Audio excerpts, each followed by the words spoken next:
Saudara, pemerintah Provinsi Bali terus mendorong peningkatan kualitas sumber daya manusia melalui sektor pendidikan. Salah satunya melalui program beasiswa Satu Keluarga Satu Sarjana dengan bantuan biaya hidup hingga Rp1.400.000 per bulan, serta dukungan biaya kuliah bagi mahasiswa.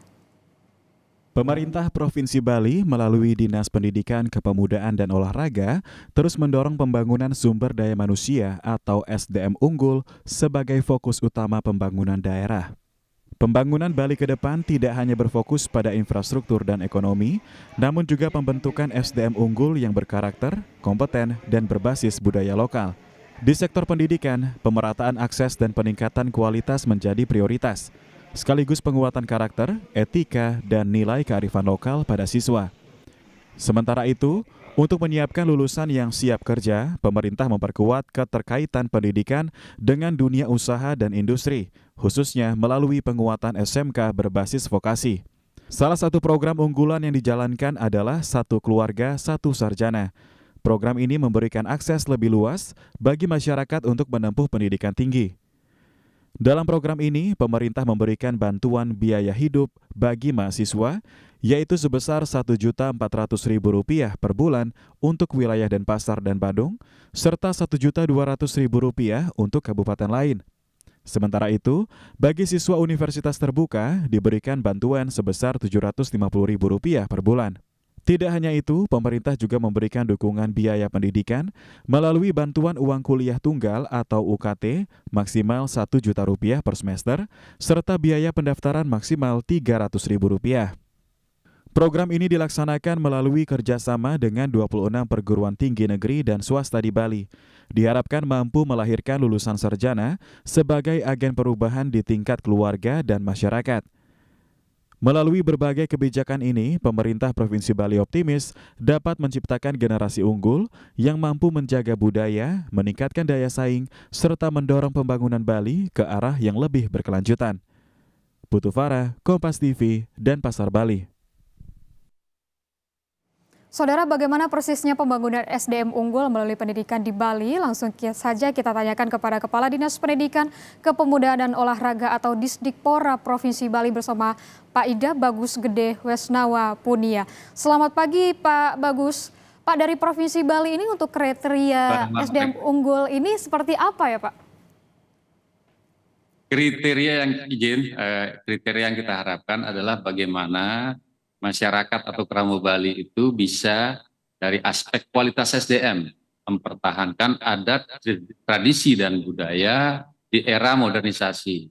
Poin pertamanya itu. Kemudian kriteria yang kita harapkan keluaran atau kualitas SDM-nya bisa fleksibel menghadapi perubahan di era global karena Bali terkenal dengan globalisasinya yang mendunia, kemudian tidak meninggalkan nilai-nilai kearifan lokal yang sudah tertanam. Di samping itu, kita juga diperkuat dari aspek perspektif regulasi, yaitu kita Provinsi Bali memiliki Undang-Undang Nomor 15 Tahun 2023 tentang Pemerintah Provinsi Bali. Itu memperkuat antar tata kelola regulasi, baik itu Undang-Undang Pendidikan, Undang-Undang Nomor 20 Tahun 2003, kemudian Undang-Undang Tata Kelola Pemerintahan Daerah, Undang-Undang 23 Nomor 14, itu terintegrasi satu dengan yang lainnya. Sudah barang tentu ini berintegrasi program SDM Bali Unggul dengan program Asta Cita pemerintah pusat. Jadi poin besarnya ada di sana. Jadi integrasi lintas sektornya tidak hanya dari aspek perspektif Provinsi Bali saja, tapi lintas sektor bisa kita kembangkan dan kita optimalkan untuk meningkatkan kualitas SDM yang memang siap di era global ini. Gitu, Pak.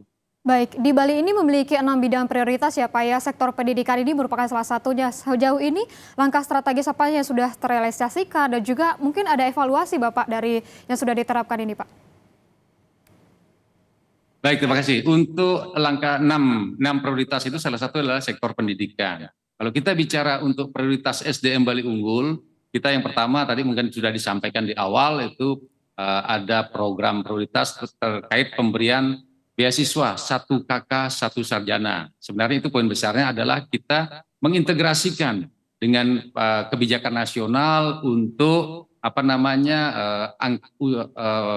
persentase untuk siswa perguruan tingginya yang kita rata-rata kan masih 30%. Kita berharap dengan adanya program ini juga meningkatkan angka partisipasi kasar untuk perguruan tingginya.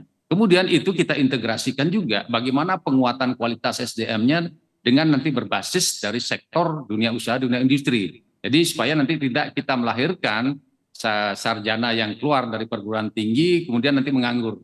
Kita mencoba mengintegrasikan. Ini memang secara tata kelola regulasi dengan teman-teman kementerian, baik itu Kementerian Dalam Negeri, Kementerian Pendidikan, Kementerian Bappenas, PPN Bappenas, dan Kementerian Keuangan coba kita integrasikan, memang satu dengan yang lainnya bisa diintegrasikan. Nah, catatan penting juga, kami Provinsi Bali mencoba bagaimana integrasikan antara prioritas nasional dan prioritas daerah, kemudian kolaborasi lintas sektor, kemudian sampai kita menanamkan pola pendanaan yang lintas sektor juga, yang kita kenal dengan blended finance. Nah, pola-pola itu coba kita integrasikan di Provinsi Bali, gitu, Pak.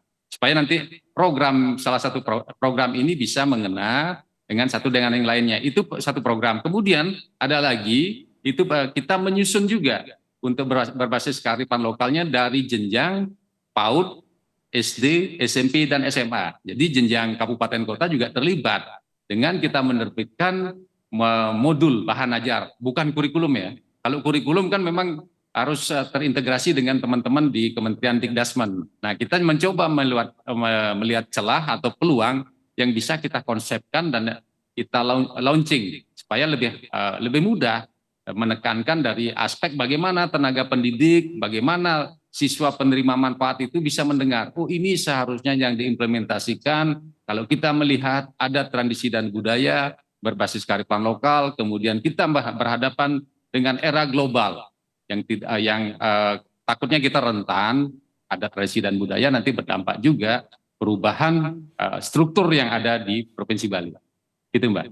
Baik Bapak, kalau kita berbicara Bali memang tidak lepas dari budaya ya Pak ya. Mungkin bagaimana Pak dari pemerintah Provinsi Bali ini untuk tetap memperkuat budayanya begitu ya Pak ya. Dan ini bisa untuk meningkatkan mutu pendidikan SDM di Provinsi Bali Pak.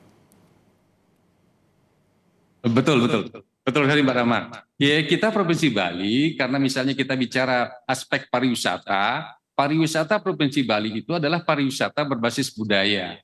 Nah, sudah barang tentu aspek tradisi dan budayanya harus kita perkuat. Kemudian dari mana kita mulai mencoba, kita akan memperkokoh dari aspek hulunya dulu, dari kualitas SDM-nya.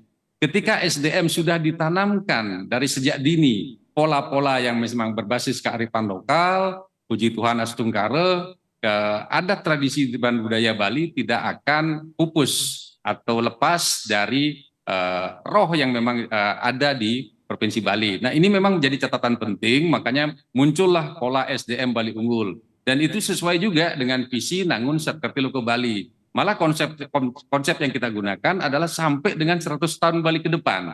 Kalau bicara 100 tahun Bali ke depan, kemudian kita integrasikan dengan program nasional, itu amat sangat selaras sekali. Misalnya pemerintah pusat akan mewujudkan Indonesia Emas 2045, kemudian memiliki peningkatan kualitas SDM. Kami Provinsi Bali juga mengintegrasikan bagaimana menjabarkan di pemerintah daerah kebijakan pemerintah pusat supaya langsung membumi ini. Nah, pola inilah yang kita coba kembangkan di Provinsi Bali. Ini bagian inovasi dari kebijakan kepala daerah untuk bagaimana ke depan sampai 100 tahun Bali ke depan itu Provinsi Bali tidak tergerus di era perubahan yang luar biasa ini. Mungkin teman-teman mungkin di seluruh Indonesia bisa melihat bagaimana kita menjaga aspek adat tradisi budaya ini, makanya kita memprioritaskan dari sektor pendidikan dulu, karena kualitas pendidikan akan berdampak sampai dengan jangka panjang. Gitu, Mbak. Baik Bapak, terakhir ini Pak, mungkin singkat saja bagaimana nih Pak dari rencana kedepannya pemajuan pendidikan di Bali Pak?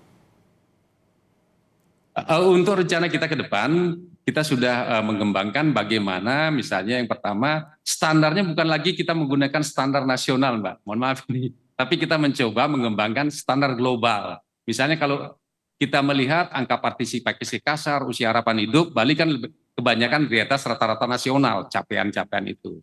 Di visi kami ke depan, sampai dengan 100 tahun Bali ke depan, Provinsi Bali dengan Nangun Serkertiloko Balinya mencoba menjabarkan bagaimana variabel atau indikator pengukuran secara global. Inilah yang kita buat dalam program SDM Bali Unggul ini. Ternyata catatan penting, kalau kita lihat capaian yang kita harapkan itu selaras dengan konsep SDGs. Jadi konsep No One Left Behind itu muncul ke sana. Kalau kita bicara konsep SDGs itu sudah diintegrasikan dengan konsep Trihita Karana, hubungan manusia dengan manusia, manusia dengan alam, dan manusia dengan Tuhannya. Pola itulah yang kita kembangkan di Provinsi Bali. Kemudian capaian-capaian besarnya adalah kita berharap bagaimana misalnya daya saing tenaga kerja, kemudian pendapatan per kapita yang mudah-mudahan nanti ke depan kita berharap bisa mencapai yang ya secara maksimum gitu Pak, standar globalnya yang kita pergunakan. Ini juga selaras dengan 25 tahun Indonesia ke depan, Indonesia Emas 2045. Jadi 2025-2045 RPJPN-nya juga kita integrasikan ya Pak. Jadi Provinsi Bali tetap lakukan integrasi dengan kebijakan nasional dan kita coba nanti mudah-mudahan bisa melampaui catatan atau capaian di rata-rata tingkat nasional. Itu Mbak, makasih. Baik, terima kasih Pak Bagus sudah berbagi bersama kami di Jurnal Nusantara di Kompas TV. Selamat pagi Bapak.